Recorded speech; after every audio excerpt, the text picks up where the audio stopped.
Você conhece a Rádio Web Divulgar? Somos uma rádio espírita que funciona com uma intensa programação musical e informativa durante 24 horas. Para ouvir a rádio, basta acessar o site www.divulgar.net.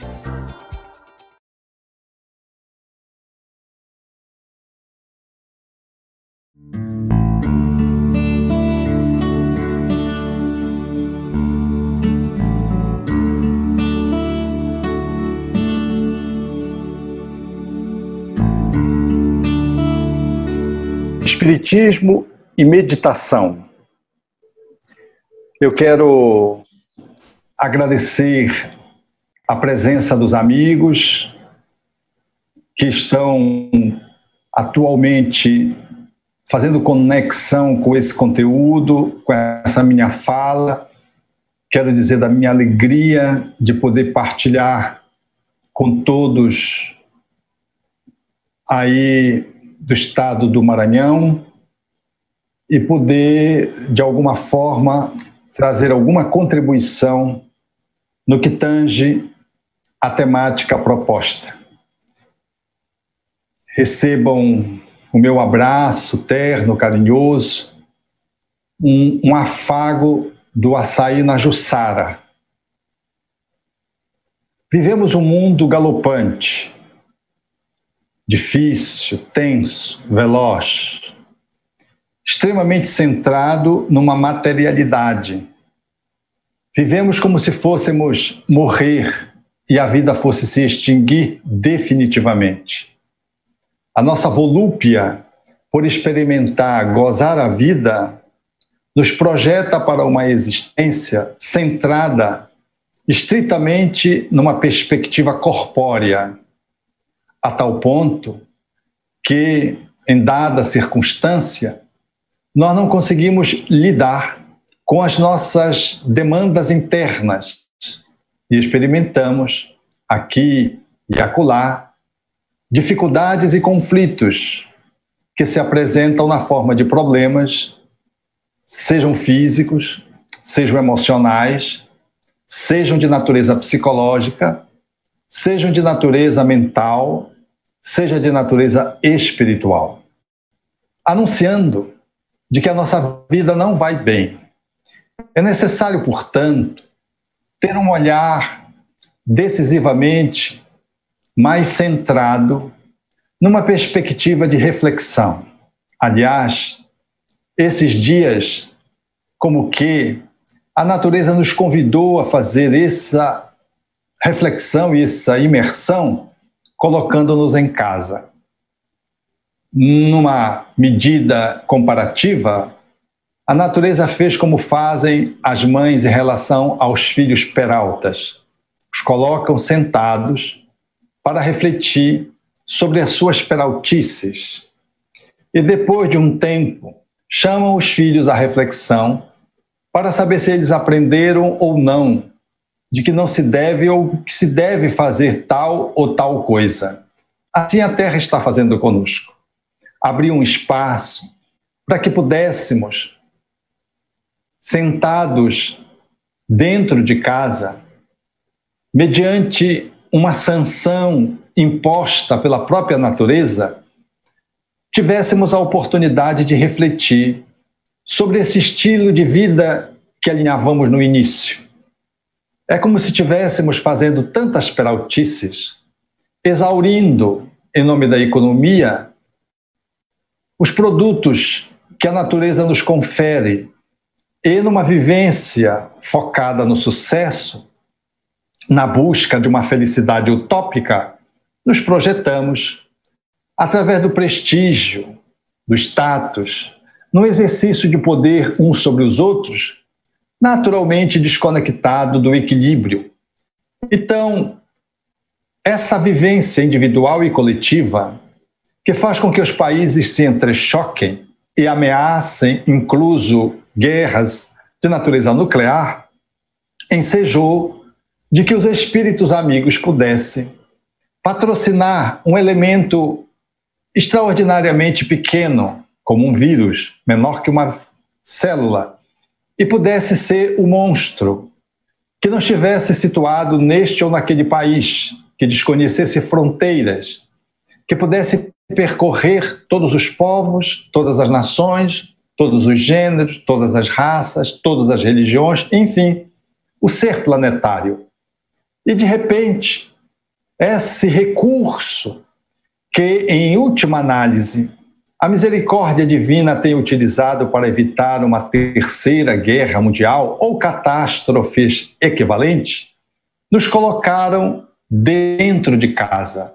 Também fizeram valer de que os dirigentes das nações pudessem diminuir a sua volúpia pelo domínio sobre outras nações e se desviasse um pouco das perspectivas bélicas e de confrontos para poderem todos se alinharem contra um inimigo comum, o vírus. Foi assim que as potências internacionais estão hoje conjugadas para destruir o vírus. Os centros laboratoriais de pesquisa se juntaram para a confecção da vacina em processos de parcerias internacionais.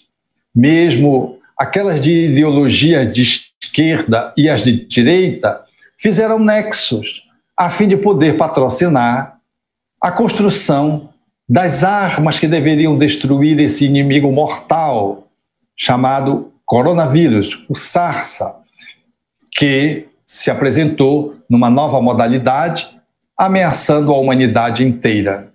Essa situação pandêmica que nos colocou dentro de casa, que silenciou o poderio bélico das nações, que chamou para uma confluência internacional e diplomática, a fim de que todos juntos pudessem minimizar as mortes e atuar para salvaguardar vidas, ao tempo em que fazíamos esforços para poder empreender a construção das vacinas em múltiplos lugares. Nesses esforços conjugados, tudo isso vem numa circunstância muito notável em que a Terra faz uma transição de planeta de provas e expiações para o planeta de regeneração.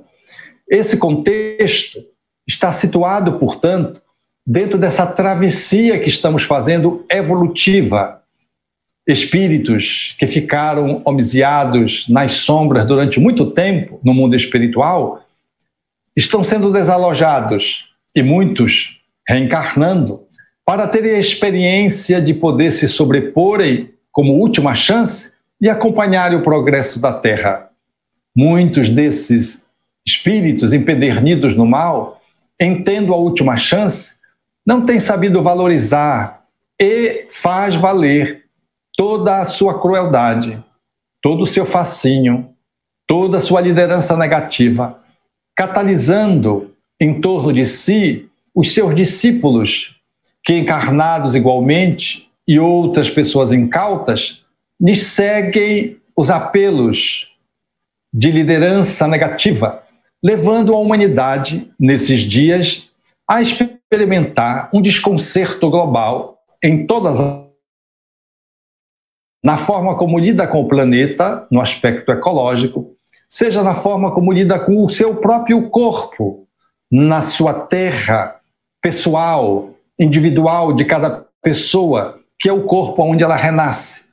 Temos tido muitos conflitos nas diversas áreas que fazem parte hoje da estrutura socioantropológica, econômica e política do ser humano que habita o planeta. E é nessa conjuntura global que esse modelo, esse paradigma com que tínhamos a oportunidade de conviver durante longo tempo, está sendo colocado em xeque, ou seja, uma sociedade consumista, materialista, demasiadamente sensualista, que abusa de drogas, que usa as pessoas, abusa das coisas, que faz uma movimentação na busca de uma pseudo-felicidade, buscando o sucesso, passando por cima dos outros, que exclui os seres humanos, na sua esmagadora maioria, em relação a uma minoria que exerce o seu domínio em cada país, nesse processo internacional onde algumas nações ricas tripudiam das mais frágeis, das mais fracas, enfim, esse panorama ameaçador de caos como que se coloca na Terra, conjuntamente com uma pandemia que veio como um grande blackout para que pudéssemos parar, fazer uma análise, experimentar algumas reflexões, a fim de que aquele estilo de vida e um modelo de comportamento pudesse ser alterado para melhor.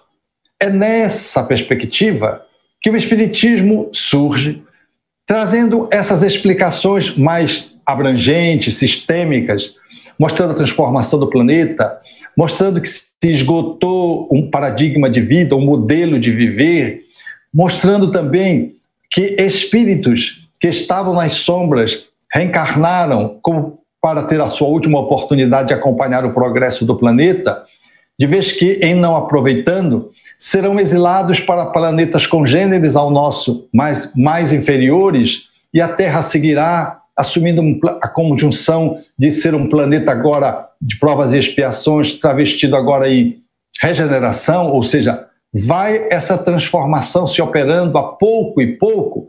É nesse viés que a doutrina espírita nos traz a possibilidade de refletir sobre a meditação. Temos entrevisto largamente a necessidade de orarmos mais fixados em casa, solitário ou em família. Nós temos procurado, portanto, no uso do tempo, termos a possibilidade de dialogar com Deus, seja pelo medo da Covid, da desencarnação, seja porque o tempo sobra, seja porque surgem algumas ansiedades, sintomas depressivos, o vazio existencial nas pessoas que estão experimentando, portanto, esse movimento intrafamiliar, os conflitos com esposa, com esposo, com filhos, com os pais, que emergiram em função de uma convivência demasiadamente intensa, e também processos de redescoberta que se estabeleceram, mostrando que as famílias estavam distantes, de que as relações, em sendo mais próximas, houve redescobertas, de que se estava deixando muitos espaços vazios, muitos casais se reencontraram na pandemia, muitos pais descobriram os filhos, descobriram os professores, o valor dos professores acompanhando os filhos nos programas de assistência escolar, doméstico, através dos equipamentos eletrônicos, e muitos filhos descobriram os pais positivamente.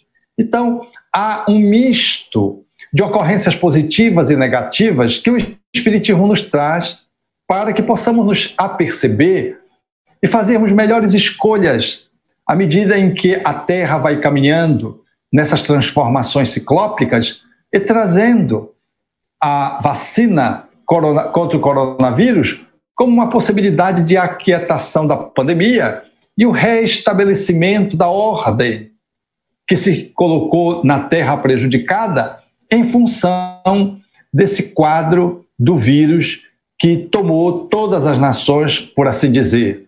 É nesse horizonte que o Espiritismo nos convida a fazer uma reflexão de podermos olhar para esse modelo de funcionamento no mundo e olharmos como nós estamos nos incluindo nesse modelo.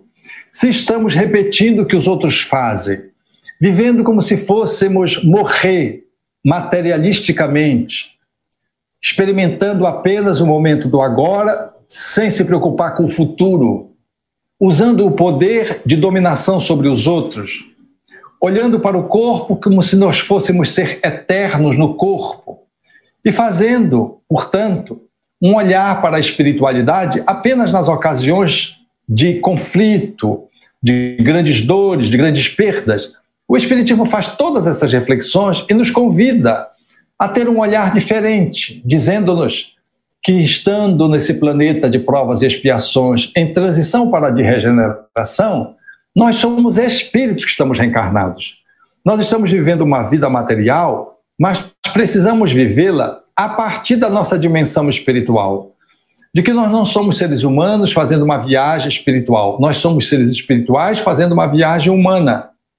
o que é inteiramente diferente, e de que, como espíritos, nós precisamos aproveitar o tempo, fazendo o melhor uso dessa existência para ganhar experiência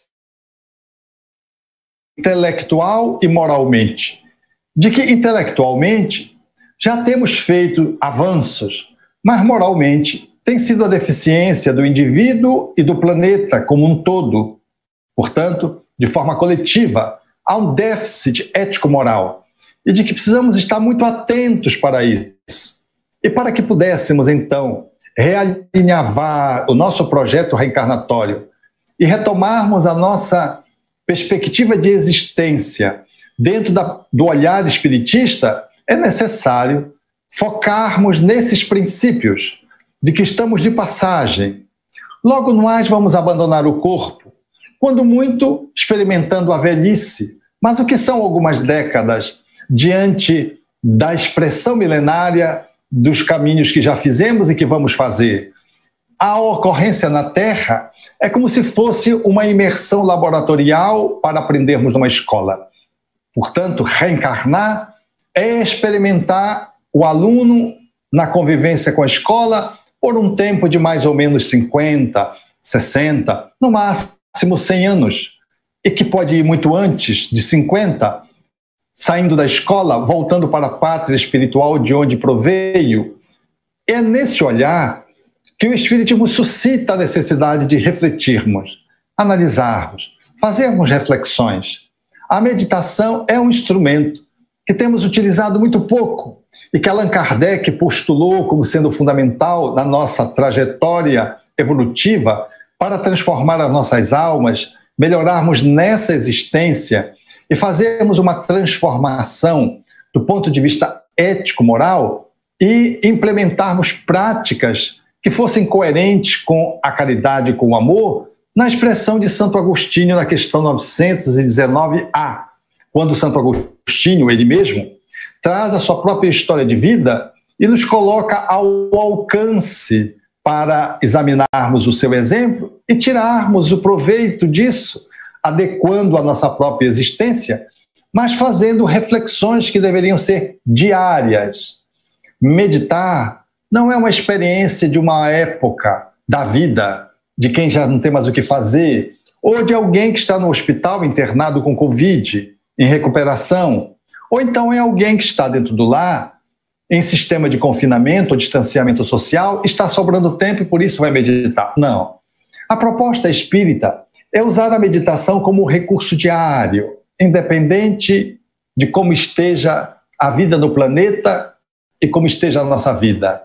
É uma necessidade de higiene da alma, como é da higiene do corpo quando tomamos o banho diário, 1, 2 vezes ao dia, conforme a circunstância. A meditação se impõe, como a oração, como uma estratégia de se buscar diariamente, 1 ou mais vezes, como um recurso de autoconhecimento, de reflexão, de conexão profunda com a nossa essência, para que possamos nos desincumbir dos compromissos assumidos antes de reencarnar, levando uma existência até o fim com proveito e não ficando a meio do caminho, não saindo do corpo antes do tempo, através do suicídio indireto ou direto, não cometendo atitudes que às vezes são profundamente comprometedoras da nossa evolução, quais aquelas que envolvem o abortamento, ou então a indução aos outros à droga, ou então usando a drogas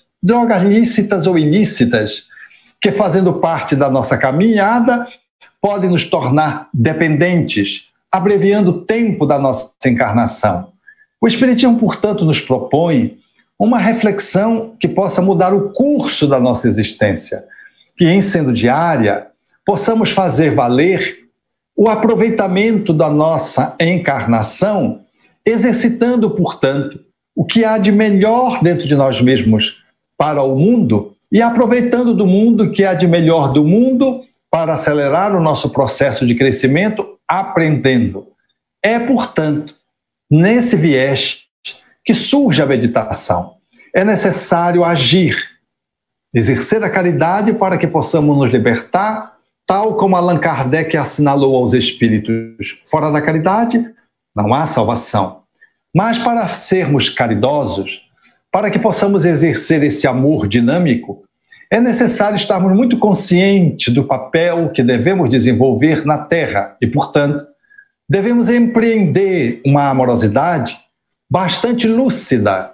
E para que possamos ter lucidez, é necessário refletir. Então, a reflexão é um convite à meditação, para que ela abra espaço de lucidez na alma, a fim de que a nossa atitude possa corresponder à teoria reflexiva. Portanto, nem só agir e nem só refletir. Agir e refletir.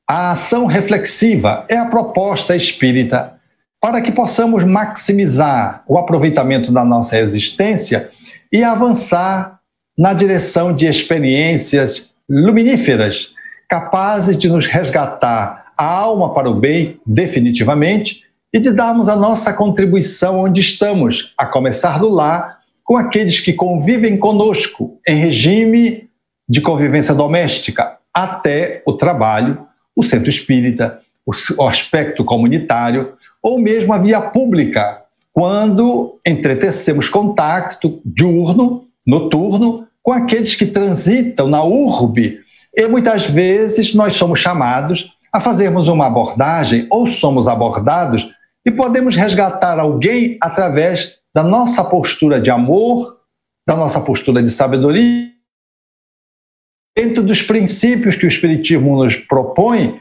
de que nascemos para amar, e para amar precisamos analisar, refletir. É, portanto, a meditação esse recurso de excelência. É necessário orar. Com a oração, como diz o Espírito Joana de Ângeles, nós falamos com Deus, mas com a meditação, nós escutamos a resposta da divindade. Juntar oração e meditação para podermos alinhavar melhor qual é o estilo de vida que queremos ter na Terra. Quais são as ações que devem premiar o comparecimento nosso na nossa caminhada evolutiva dentro do nosso planeta. Portanto, a proposta do Espiritismo é juntar oração, meditação e caridade. Fazer a junção, esse tripé. Com a oração, eu dialogo com Deus. Com a meditação, eu reflexiono sobre a resposta na minha vida. E com a atitude, eu coroo, através das virtudes colocadas em ação, a minha transformação e a transformação da humanidade. Mas a meditação, ela tem um valor extraordinário, porque ela também sugere de que possamos sair da dimensão egóica para uma dimensão mais profunda do ser que somos. Sair da aparência para a essência, do ego para o Deus interno que somos, da personalidade para o Cristo interior que se nos habita. Fazer esse nexo, portanto, nós podemos alcançá-lo através da meditação, conferindo-nos alguns espaços de tempo para relaxarmos, respirarmos e experimentarmos o silêncio. Os espíritos disseram a Allan Kardec de que o silêncio é sempre útil, porque ele suscita o processo do recolhimento e do conexão com as entidades superiores que nos tutelam a vida. Mas, habitualmente, nós não paramos, nós não temos tempo de parar. O tempo é muito veloz, o tempo é dinheiro. Então nós estamos sempre correndo atrás do dinheiro, usando o tempo de uma forma absolutamente inadequada. A proposta espírita, portanto, é de fazermos pausa. O tempo em que eu pauso é o tempo que me confere lucidez.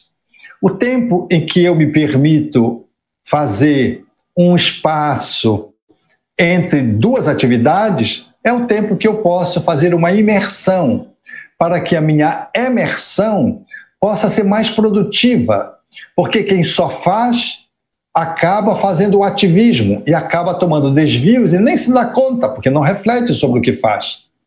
O Espiritismo, como uma doutrina libertadora, nos enseja coroar a existência através de reflexões, meditações, silêncios interiores, através do qual nós possamos sair um pouco da superfície do ego e mergulharmos nas entranhas do eu sagrado que trazemos, a fim de que esse eu sagrado, ele encharque o ego, estruture o ego, e nós possamos ser pessoas melhores, ainda que humanos, mas espíritos que estamos humanos, podendo exercer uma humanidade com cristianização dos nossos atos. Podemos exercer a nossa conduta no cotidiano da vida material, mas, porém, sacralizando essa conduta através das virtudes que vão ornar as nossas ações emergentes desse Cristo interno, resultado da meditação e da oração.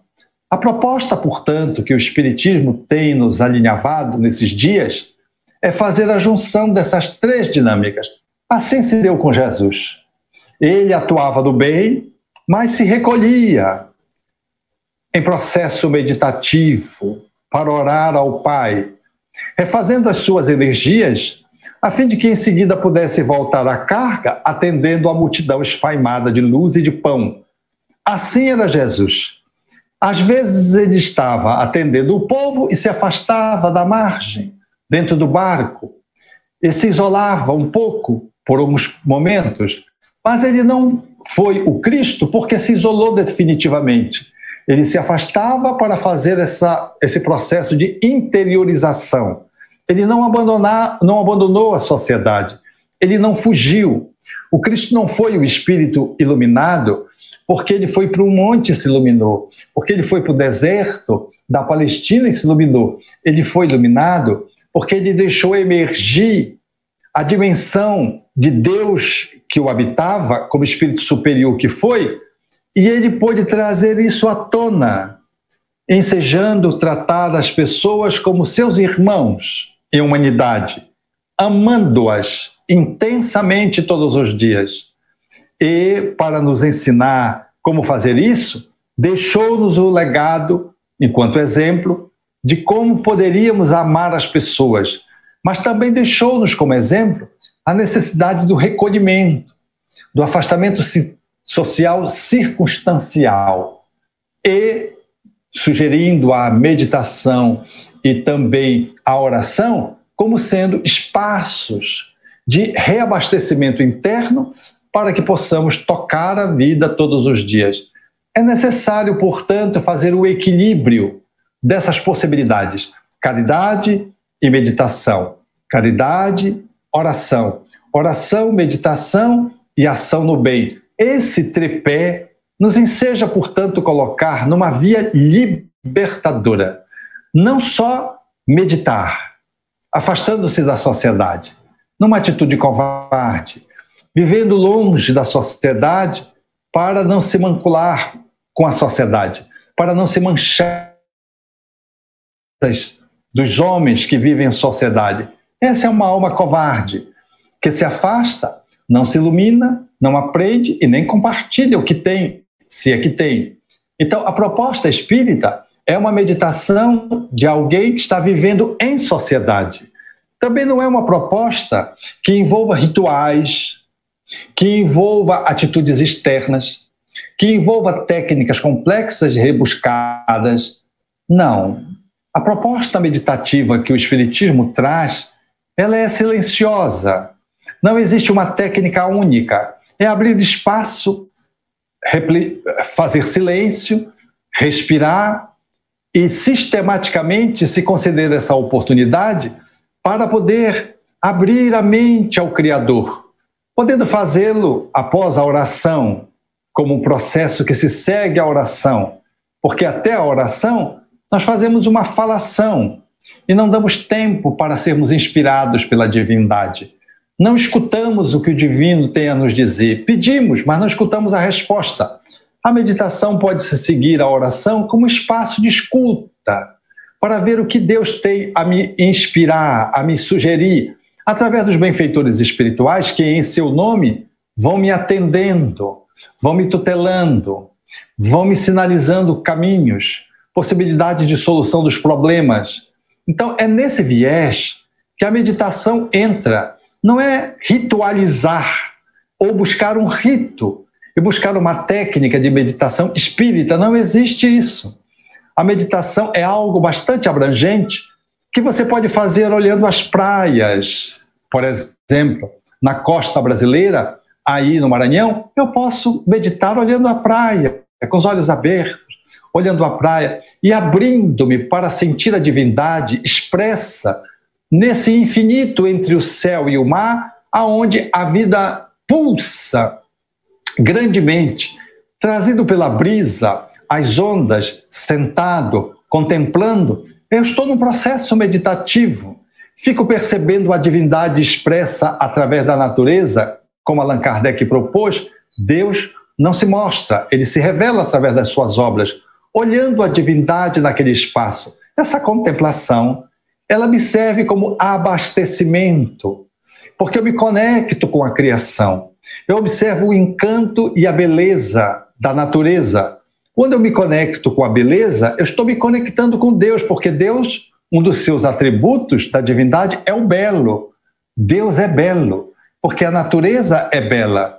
Então, essa reflexão, ela me encharca de energias. Eu submerjo na divindade. Eu me permito sentir a divindade me envolvendo. Por exemplo, neste exemplo que nós estamos citando diante da praia. Nós podemos fazer no nosso quarto, como diria Jesus, fechando a porta, orando ao Pai em secreto e depois fazendo um pequeno silêncio para deixar que os amigos espirituais possam nos inspirar, possam nos responder a essa ou aquela questão intuitivamente e também poder mergulhar nas nossas entranhas para saber que nós não somos só seres humanos, somos espíritos imortais. E fazendo silêncio, nós somos capazes de escutar o Deus que se nos habita, porque Deus impregnou a sua criação. Ele não está só em a natureza manifesta, ele não está só nos livros sagrados que revelam os grandes homens, entre eles Jesus, Buda, Hermes Trismegisto, Confúcio, Krishna. Não, ele está também dentro de cada filho seu. Por isso Allan Kardec postulou de que ele está na consciência. A consciência é a marca da divindade que todos nós trazemos e podemos consultá-la. É o livro interior que eu posso acessar. No silêncio, eu posso mergulhar na consciência e posso ouvir Deus.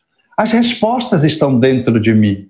Eu não preciso, às vezes, de nenhum intermediário exterior. As religiões cultivaram aqueles que deveriam fazer a intermediação entre a humanidade e Deus, num processo de burocratização da nossa relação com a divindade. Ninguém deve se interpor na relação de um filho com um pai maternal. A relação pode e deve ser direta. O Espiritismo não coloca nenhum intermediário entre nós e Deus. Podemos, então, nos colocar diante da divindade e podermos fazer esse diálogo ou este silêncio que nos permita encharcar de Deus, senti-lo, experimentá-lo, fora e dentro. Porque Deus está fora, mas Deus está dentro, porque eu sou sua obra, eu sou sua criação.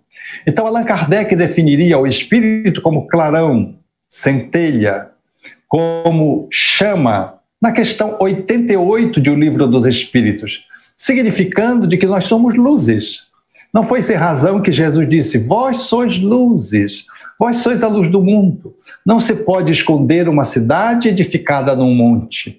Vós sois o sal da terra, fazendo-nos entender de que temos dentro de nós mesmos essa qualidade luminosa, porque somos egressos da própria divindade.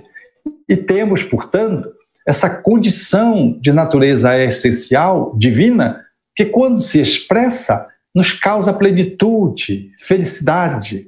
Não é o dinheiro que causa felicidade, não é o prestígio que causa felicidade, não é o status que causa felicidade. Há pessoas que têm dinheiro, prestígio, riqueza, juventude e que são infelizes, estão usando droga, se suicidam. Quantos ases da arte contemporânea e de todos os tempos cometeram delitos graves e tinham o mundo aos seus pés de si mesmo. Não se redescobriram. Tinham-se apenas como um ser humano, como uma pessoa, um ego que enlouqueceu porque tinha tudo, mas se sentia vazio. Nós hoje experimentamos o vazio, a síndrome do desamparo. Temos tudo quando temos e nos sentimos pobres, miseráveis. Às vezes só temos dinheiro.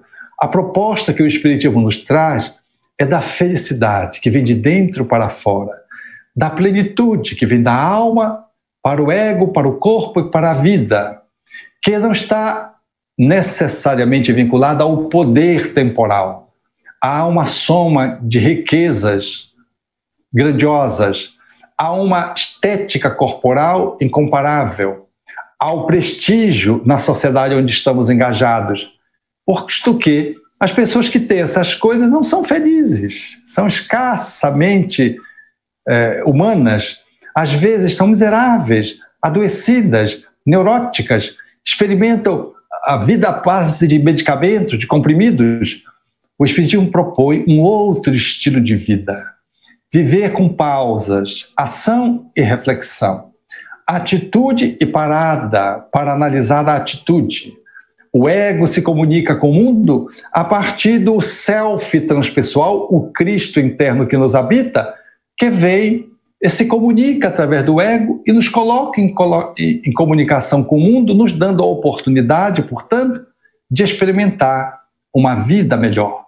Essa é a proposta espírita, que veio na quebrada dos tempos, um pouco mais de 150 anos, nos convidando para que possamos viver o Evangelho de Jesus. Há tanta falta de Jesus, há tanta saudade de Jesus, e todos nós possamos ser o espelho a refletir o Mestre amorável e bom através da nossa reflexão e da nossa ação, do nosso gesto afetuoso, da nossa atitude despretensiosa, da nossa ternura, mas também do nosso vigor.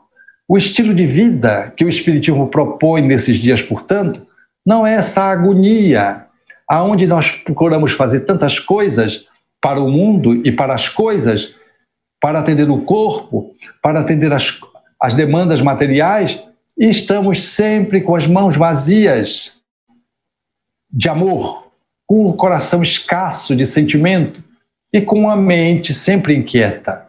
A proposta do Espiritismo é de enchermos as nossas mãos de compaixão, o coração vibrando na amorosidade crística e a mente iluminada pelos pensamentos saudáveis e retos, a fim de que as virtudes, em se manifestando através de nós, possam trazer para a sociedade uma contribuição mínima que seja capaz de reverter tantos conflitos, porque uma internet, um WhatsApp, um Facebook ou uma convivência num grupo promovem mudanças de mundos, que são as pessoas com as quais nós fazemos contato.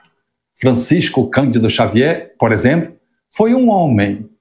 Quanta coisa ele fez, quanta transformação ele operou. Não era alguém que se via Chico correndo, mas nunca se via o Chico na inutilidade. Ele estava sempre agindo no bem e refletindo em como se deveria fazer melhor, orando e atuando na reflexão mediúnica, na atividade da caridade através de ser uma ponte na mão dos espíritos atendendo a coletividade. E assim, psicografou mais de 400 livros, atendia as pessoas ali até o anoitecer na fila para consolá-las. Recebia cartas consoladoras, que não só beneficiava a pessoa que recebia, mas o grupo todo que ia ao seu encontro, e depois de publicadas, uma série de famílias que tinham perdido os seus entes queridos e se consolavam através dessas cartas. Era um homem simples, viveu em São Leopoldo, depois em Uberaba, mas que conheceu Nova York e que teve a oportunidade de dizer que ser espírita em Nova York era um desafio naquela cidade, que era uma selva de pedras iluminadas à noite e durante o dia frenética, e de que ele, estando lá, quando estava lá, tinha muito saudade do seu banco em Pedro Leopoldo, de tomar o seu café e de ficar batendo um papo com uma pessoa ao lado, Porque em Nova York, até para andar é difícil. Quando eu estive em Nova York, eu me hospedei com um amigo que morava no centro de Nova York, exatamente na ilha de Manhattan. E ele morava na diplomacia brasileira, num prédio que ficava bem diagonal com o New York Times, portanto, bem no centro, às proximidades da Times Square, que é o ponto central de Nova York e dos Estados Unidos por extensão. E ele me dizia: Alberto, eu vou ao trabalho saindo daqui a pé. Mas às vezes eu fico muito cansado, porque é muita gente. Havia um congestionamento de gente. Ele disse: eu tenho vontade de poder caminhar mais livremente, mas todos os dias tenho que enfrentar o garrafamento de pessoas indo para o trabalho a pé, porque ficava não tão distante, mas a quantidade de pessoas o inquietava. E dormindo no apartamento ao qual ele me acolheu, na posição de civil cicerone, eu tive a oportunidade de ver que Nova York era aquilo que o Chico dizia: a noite era uma selva de pedras iluminada. Não havia... Porque Nova York, a exemplo de São Paulo, tem vida de manhã, de tarde, de noite e de madrugada. Não para de ter vida. E eu pude experimentar, naqueles pequenos dias que passava na atividade espírita no centro dos Estados Unidos, da cidade mais cosmopolita do mundo, o que é viver uma vida em Nova York. E poder perceber o quanto nós precisamos ter pausas. Porque ali as pessoas andando, eu mesmo andando com uma companheira que estava também me suceroneando, me levando para as atividades espíritas, num dado momento eu estava andando e disse: não, venha para cá, porque quem está indo anda desse lado daqui, quem está vindo anda... Ou seja, tinha mão e contramão para pedestre. Não era que tivesse escrito no chão, era... Ali eu estava meio assim, paraense, meio abobalhado, e na contramão das pessoas que vinham. Então ela me chamou a atenção para que eu pudesse ceder um pouquinho e viesse para o lado aonde estava no fluxo, eu estava no contrafluxo. Quer dizer, uma cidade que tem fluxo e contrafluxo. Então, Chico tinha razão de ter saudade da sua Pedro Leopoldo, aonde a gente senta, aonde... As pessoas sentavam à porta, nas cadeiras, para bater um papo do entardecer. Eu fico pensando, do que vale uma vida na qual a gente corre para onde? Para quê? Então, essa velocidade que o mundo imprimiu-se a si mesmo e que nos tragou, nos levou para um lugar que às vezes não é o nosso lugar. Pausa, eu queria convidar os amigos. Aproveitemos a pandemia que nos colocou dentro de casa sentados, como Sansão, para que pudéssemos meditar sobre as nossas peraltices. A Mãe Natureza nos fez isso. Vamos agora aproveitar. Saindo da pandemia, na presença agora das vacinas, possamos retomar a vida, mas saindo daquela sofreguidão, impaciência, tensão, frenesi, passamos a ter uma vida mais pausada, mais calma. Tenhamos tempo para tudo. Hierarquizemos o que é necessário e o que não é. Há muita coisa que a gente faz que não é necessário. Veja quantos amigos você tem, ou quantos grupos de amigos você tem na WhatsApp, por exemplo. Se você tivesse 15 grupos, você não tem tempo para mais nada. Disse-me um paciente, agora bem recente, eu estava usando, doutor Alberto, as redes sociais durante 11 horas por dia. Então eu fiz o bloqueio. WhatsApp, eu estava usando 2 horas por dia de WhatsApp. Então eu fiz o que um amigo meu fez, bloqueou. Então agora eu abri o WhatsApp só com os meus amigos. E ele disse, curioso que eu fico consultando, mas não tenho o que consultar, porque já não tenho o que consultar. Ele impôs um filtro. Nós, se não colocarmos filtro, que é o que os técnicos dizem, e eu dizia a ele, os técnicos sugerem que o problema não é a comunicação, não é o excesso de informação, é a ausência de filtros. Coloque filtros.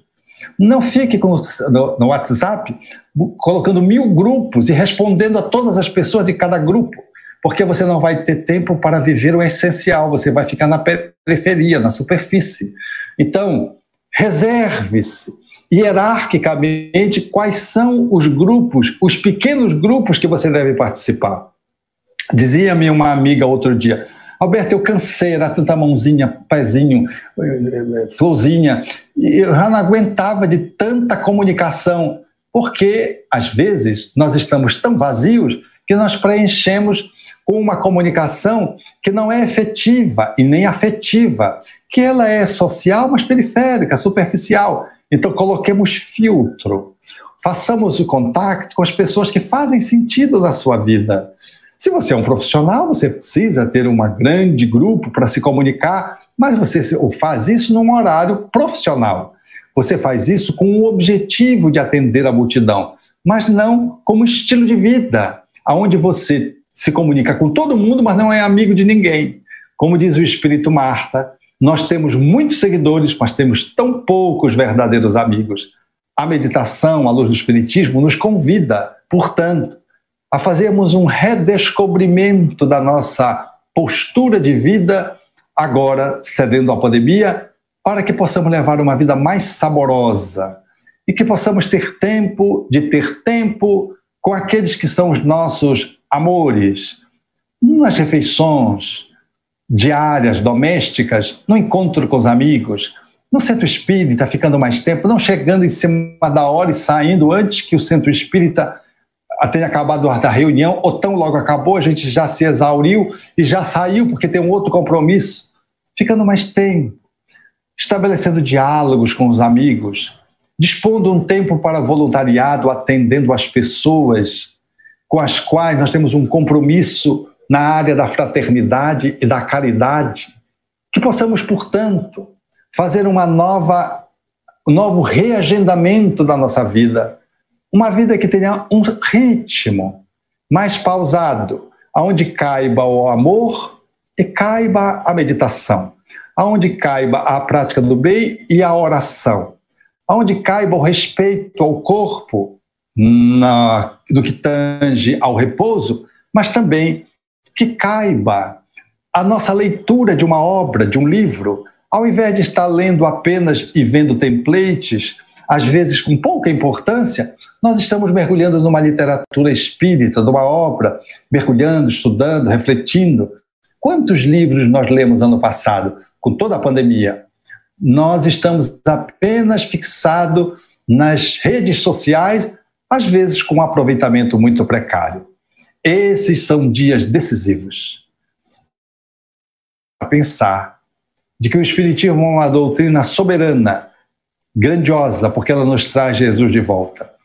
Abracemos Jesus, fazendo com que ele, através de Allan Kardec, possa nos ensejar um mergulho no Cristo interno que nos habita. E mergulhando no Cristo interno, pela via da meditação e da oração, nós possamos trazê-lo para a nossa existência, vivendo uma vida sem sofreguidão, sem inquietação, sem ansiedade tóxica, uma vida serena, pacífica, gostosa, aonde a ação do bem nos traz tanto prazer quanto a oração, aonde o ato de exercer a caridade em prol de alguém, caridade moral, material, espiritual, é tão saborosa quanto o ato de nos reservarmos um pequeno tempo para encontrarmos-nos conosco mesmo no santuário do nosso coração e conectarmos com o nosso Cristo interno, assim conectando com a divindade, onde nós estamos encharcados e vivendo dentro dela. Estamos dentro de Deus. Quando nós fazemos isso, nós nos conectamos com a divindade e tudo tem graça, tudo tem beleza, tudo tem encanto. E os problemas cedem, porque a nossa perspectiva de análise passa a ser sabedoria, uma sabedoria compassiva, e nós passamos a ter uma intervenção no mundo saudável, que faz muita falta nesses dias. Por isso, gostaria de concluir para os companheiros, deixando essa reflexão como matéria-prima de análise, à guisa de uma pequena contribuição reflexiva. Eu gostaria de concluir lembrando a nossa necessidade de buscarmos a figura excelsa de Jesus, para que ela, e fazendo parte da nossa vida, possa ser o companheiro dileto a nos guiar nos próximos passos na direção do bem. E com isso, Maria Dolores, através da psicografia de Francisco Cândido Xavier, faz uma fala desse Jesus que a humanidade precisa descobrir, dizendo: em lembrando-te a mensagem brilhante e renascente, recordo-te, Senhor, a tua promessa em sentido augusto, e crede que estarei convosco eternamente até o fim dos séculos do mundo. Por isso creio com razão, Senhor, que ninguém mais consegue ignorar-te, ao ver-te as manifestações de intenso amor, refugindo e atuando em toda parte. Vieste ao mundo sem quaisquer brasões, sem honra, nem púrpura, nem guerra, e transformas povos e nações, mostrando a lei da vida sobre a terra. Revelas entre os homens dia a dia, iluminando os cérebros que irmanas, o caminho da paz e da alegria pela sublimação das leis humanas. Deste à fraternidade vasto acesso, traçando a estrada para a vida sã, e acentuaste as luzes do progresso nas vantagens de agora e de amanhã. Vieste do esplendor que reina no mais alto, guiando o mundo à evolução divina, da charrua ao trator, da vereda ao asfalto, do artesanato rude ao fulgor da oficina. Conhecemos na terra a tua força augusta. Permaneces em tudo, aqui, ali, entretanto. Nutrida diferença injusta, creio ainda, Jesus, não fomos a ti. Impele-nos em teu ensino eleito a esquecer para sempre o nosso orgulho frio e vão, pois queremos destrancar os recessos do peito a fim de abrir-te o próprio coração. Muito obrigado.